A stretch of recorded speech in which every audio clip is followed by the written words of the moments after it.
Valentina Shevchenko has long been marketed as a flawless champion. She is multilingual, a decorated Muay Thai practitioner with 9 world titles, presented as an unstoppable UFC flyweight champion whose life outside the cage consisted of polished interviews and highlight kicks. I mean, that was a perfectly placed head kick.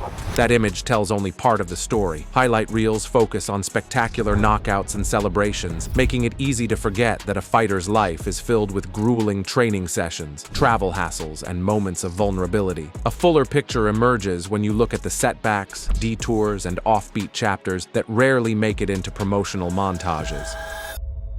Shevchenko was born in Bishkek, in what was then the Kyrgyz Soviet Socialist Republic, to a family steeped in discipline. Her mother, Elena, was a multiple-time Muay Thai world champion, who later became president of Kyrgyzstan's National Muay Thai Association. Her father, Anatoly, served 3 years in the Soviet Navy's Pacific Fleet during the Cold War, and even played for the Kyrgyzstan national football team. Both parents grew up under Soviet rule and instilled a love of sport and structure in their daughters. Shevchenko's older sister, Antonina, also turned professional. The siblings remain training partners and have appeared on the same UFC card. Growing up in a household where martial arts and military stories were part of daily life meant that competition and discipline were normalized. Shevchenko has explained in interviews that she began Taekwondo at about 5, inspired by her mother and sister, and quickly branched out into other combat sports. By the age of 12, she was stepping into local kickboxing and Muay Thai events. In one such bout, she knocked out a woman in her 20s, earning the nickname Bullet from her coach Pavel Fedotov. She has repeated that story often,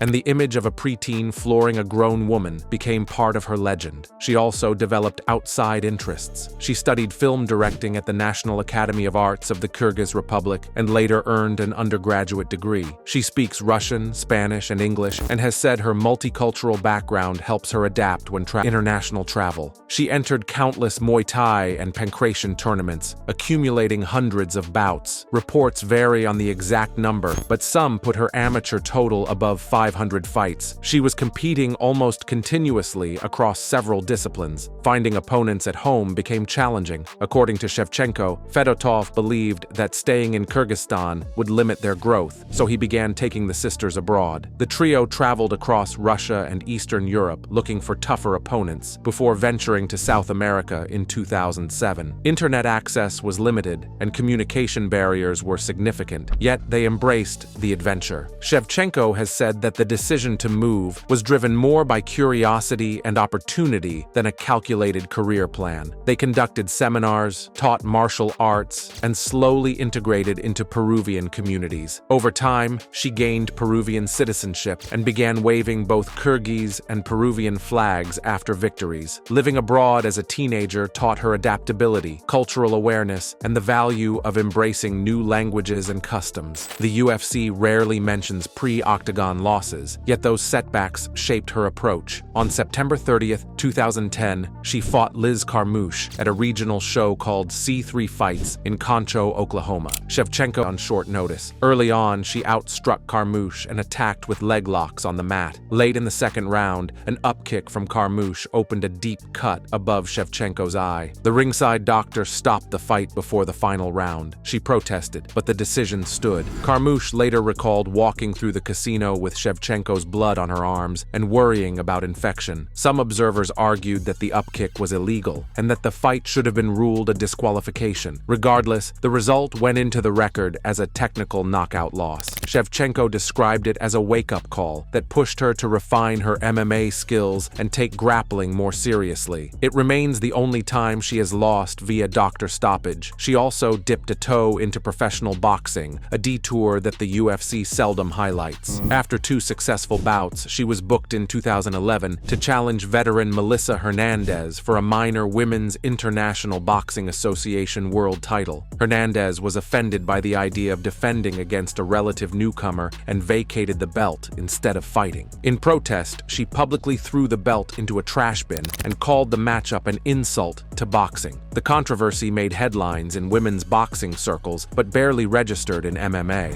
Shevchenko went on to win 2 more boxing bouts and then stepped away from the sport. That episode is absent from UFC promotional packages because it complicates the narrative of a seamless rise. During her years in Peru, the Shevchenko sisters did more than teach and fight. In 2013, they joined the cast of a popular Peruvian variety show called Combate. The program blended athletic challenges with dance competitions and reality TV antics. Shevchenko partnered with dancer Alejandro Zumba Benitez, and the pair won the season with ballroom and Latin routines. She demonstrated surprising grace on the dance floor and said later that the training improved her footwork and rhythm. In one segment, she wrestled professional boxer David Zagara and pinned him in under a minute, delighting viewers. Her mother encouraged the dance element so that the sisters would not feel their femininity was lost to combat sports. Winning a televised dance competition in a foreign country also showed that she was comfortable performing in front of cameras and willing to step outside her comfort zone. Shevchenko made her UFC debut as a short-notice replacement in December 2015 at UFC on Fox 17 against Sarah Kaufman. She won by split decision, securing her spot on the roster. A few months later, she was scheduled to face Kaufman again. But while on vacation in Bali, she received word that she would instead fight Amanda Nunes on a major pay-per-view card. She accepted the bout on short notice, trained in Indonesia and Thailand, and flew directly to the United States to compete at UFC 196 on March 5, 2016. In that fight, threatened a rear-naked choke. 2 judges even scored that round 10-8. Yet Shevchenko's stamina and willpower shone in the 3rd round. Nunes faded, and Shevchenko punished a tired takedown attempt, landing inside control and controlling the round. Commentators suggested that if the fight had been 5 rounds, the momentum might have swung. In post-fight interviews, Shevchenko explained that she had accepted the fight while on vacation and lacked a full camp. This short-notice loss is rarely mentioned in highlight packages, but it set the stage for their future rivalry and demonstrated her ability to hang with the best, even under adverse circumstances. One of the most harrowing events of Shevchenko's life happened not in a ring, but in a restaurant. On May 30th, 2016, she and Coach Fedotov were eating at a chicken restaurant in the Corrillos district of Lima when 3 armed men stormed in. Witnesses said the robbers smashed patrons over the head with pistols and took cash and belongings. As the thieves exited, Fedotov drew his own firearm and opened fire. More than a dozen shots were exchanged. One of the robbers was killed outside. Fedotov was shot in the abdomen, and 2 customers were also injured. Security footage shows Shevchenko rushing to her coach's side once the shooting stopped. She later said there was no choice but to defend themselves. This incident rarely surfaces in UFC promotions because it highlights the dangers fighters face away from the sport. The mental toll of that night is often ignored. In interviews, she admitted her first thought was not about her own safety, but about the impact on her training camp. She had been robbed before in Lima, but never at gunpoint. After Fedotov was wounded, she had to abandon training in Peru because the area was locked down. She worried about her coach's health and could not focus on preparation for several weeks. She is described tending to Fedotov's wound and helping him to hospital in the immediate aftermath. Fortunately, the shooting happened early in her camp. Once travel restrictions were lifted, she returned to the United States to resume training. These reflections reveal that her mindset is deeply tied to fighting. Even while bullets flew, she was thinking about missing practice. The comments add nuance. The event was not a Hollywood-style shootout, but a frightening interruption that forced her to balance life and career. That shooting also hints at another aspect of her identity, a genuine passion for firearms. She carries a tattoo of a Glock pistol with 3 bullet holes and has spoken openly about her love of shooting. She owns Glock 17 and Glock 22 pistols and posts videos from the range. Introduced to firearms by Fedotov in 2010, she competes in IPSC, IDPA, and 3-gun events. Interviews quote her saying that shooting disciplines her mind and complements her MMA training. She compares choosing a handgun to combining techniques in MMA, always seeking reliability and precision. She emphasizes safety, noting that when a gun is in her hand, it is no time for jokes. She has expressed interest in competing in shooting events after retiring from fighting. While the UFC does not hide her nickname Bullet, it seldom elaborates on her competitive shooting aspirations. She has another creative outlet, acting. She played Lucia Lady Killer Chavez in the 2021 film Bruised, which was directed by and starred Halle Berry. For authenticity, Barry insisted on real training camps and weight cuts. During one scene, Barry took a body kick from Shevchenko and suffered a broken rib. Rather than suspend filming, Barry hid the injury and continued working. Shevchenko later told her that fighters learn to persevere through pain. The cast filmed 12-hour days starting at dawn, and Shevchenko compared the schedule to preparing for a title defense. The role allowed her to combine her film education with her athletic background.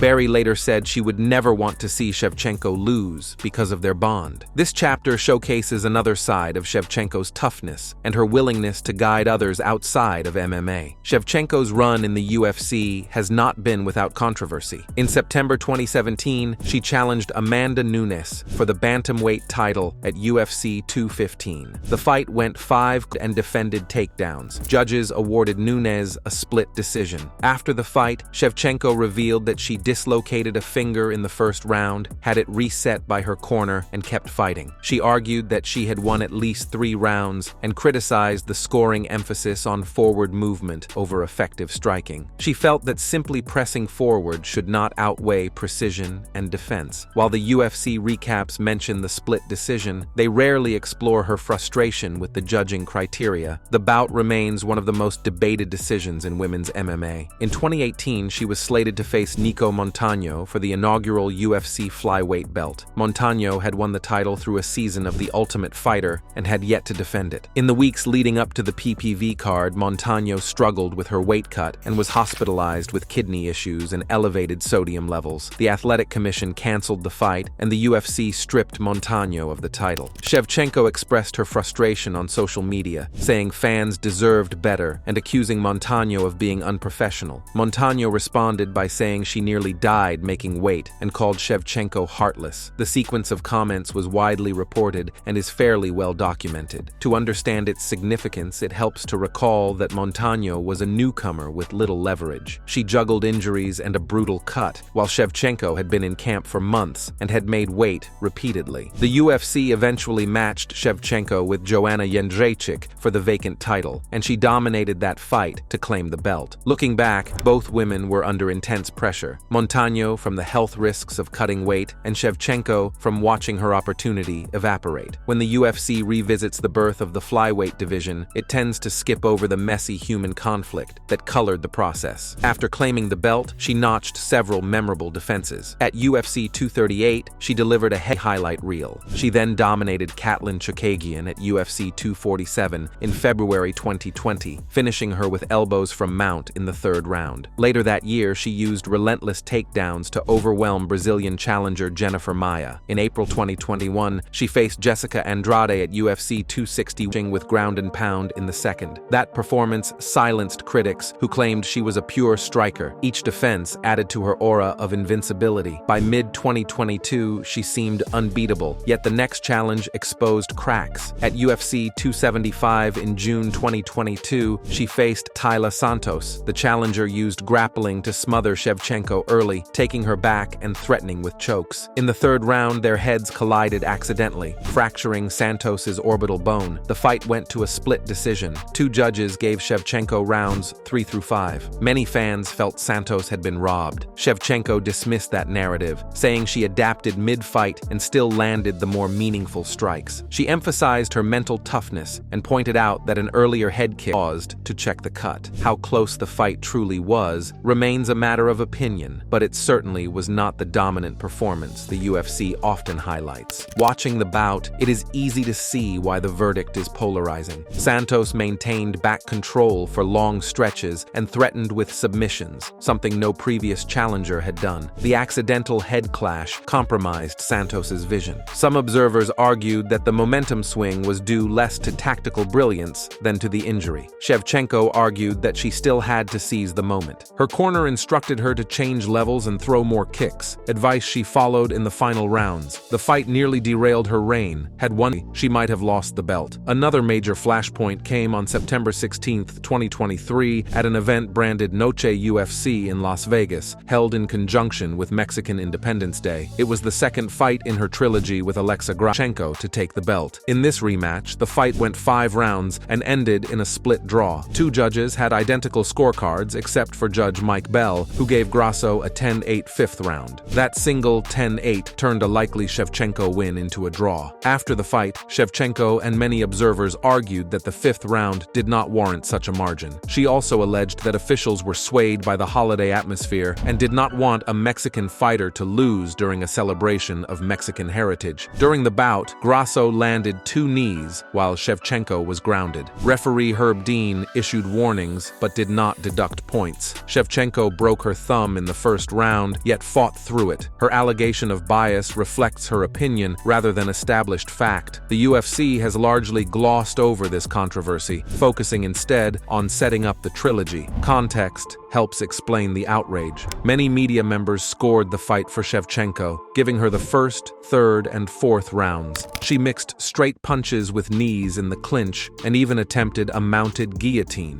Grasso's best moments came in the fifth, when she secured back control and landed strikes, but never threatened a finish. Under the new scoring criteria, a 10-8 round requires overwhelming dominance. Bell's decision to award 10-8 perplexed analysts. Former champion Michael Bisping said the score did not reflect the action and called for a review of the guidelines. Shevchenko also pointed out that had she delivered an illegal knee, she likely would have been penalized. Whether or not one agrees with her allegation of cultural bias, the fight underscores how subjective judging can be. This split draw set up the third act in their rivalry and fueled debate about scoring reforms. In September 2024 at UFC 306 inside the Sphere in Las Vegas, Shevchenko and Grasso completed the first trilogy in UFC women's history. The stakes were high. Shevchenko had never gone winless in consecutive fights before the draw and was adamant that she felt she had won. Fighting in the futuristic Sphere added another layer of spectacle. She executed a grappling-heavy game plan, taking Grasso down in every round. Judges scored the bout 50-45, a unanimous decision. Fight statistics show Grasso landing only 18 significant strikes, while Shevchenko accumulated more than 16 minutes of control time. Shevchenko said competing in the Sphere was a dream, and that this victory was more satisfying than the previous meetings. She clearly neutralized Grasso's offense, mixing long-range strikes with well-timed takedowns. Grasso threatened with a few submissions off her back, including a tight guillotine in the fourth, but could not finish. After the fight, Shevchenko acknowledged that she felt vindicated and looked forward to defending the belt. The win restored her championship status and reopened debates about her place in the pound-for-pound rankings. She wasted little time returning to the cage. On May 10, 2025, she defended her flyweight title against Manon Fiorot at UFC 315 in Montreal. The Bell Center, home to hockey fans, had not hosted a UFC PPV in several years, and the crowd was electric. Fiorot entered undefeated in the UFC with wins over former champions Rose Namajunas and Erin Blanchfield.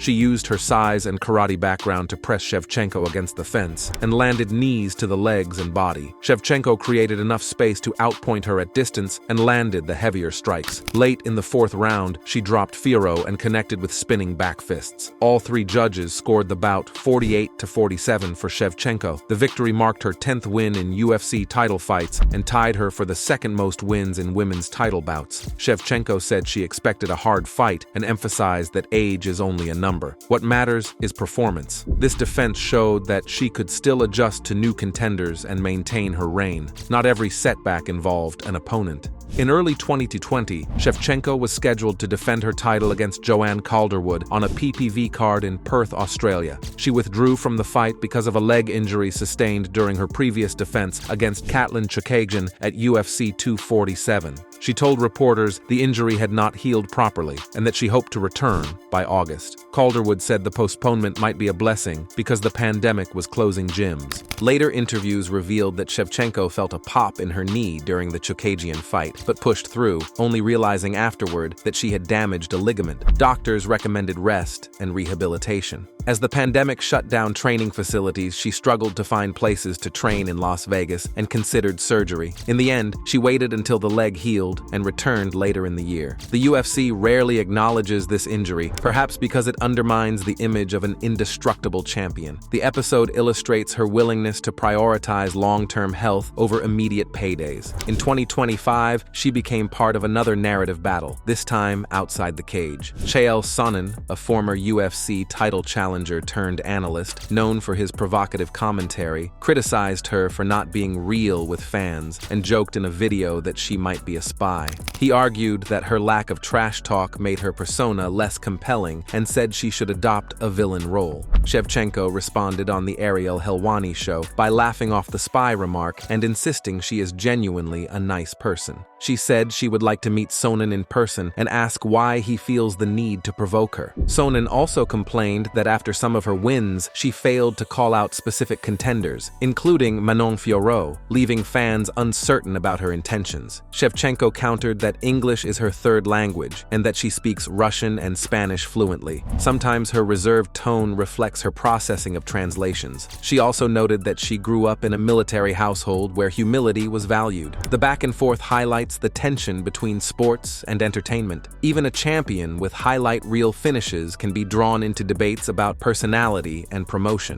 These moments, good and bad, add layers to Valentina Shevchenko's public image. They show a fighter who faced adversity outside the cage, stood up for herself against questionable officiating, explored passions beyond fighting, and navigated the entertainment industry. Some chapters are dramatic, like the restaurant shootout or the dance competition, illustrate the messy nature of professional fighting. When you lay out these episodes chronologically, the arc becomes clearer. A disciplined prodigy leaves home in her teens, spends formative years teaching in unfamiliar countries, steps into fights on short notice, loses and learns, then blossoms into a champion. Along the way, she contends with armed robbers in a foreign city, a global pandemic that shuts down her training, a film set that needs her guidance, and media personalities pushing her to adopt a different role, is built on decisions made far from the bright lights of the octagon. Shevchenko's legacy is not just a series of head kicks and cool walkouts. It includes a night in Oklahoma when a doctor forced her to swallow her pride, a champion boxer who literally trashed her belt rather than face a newcomer,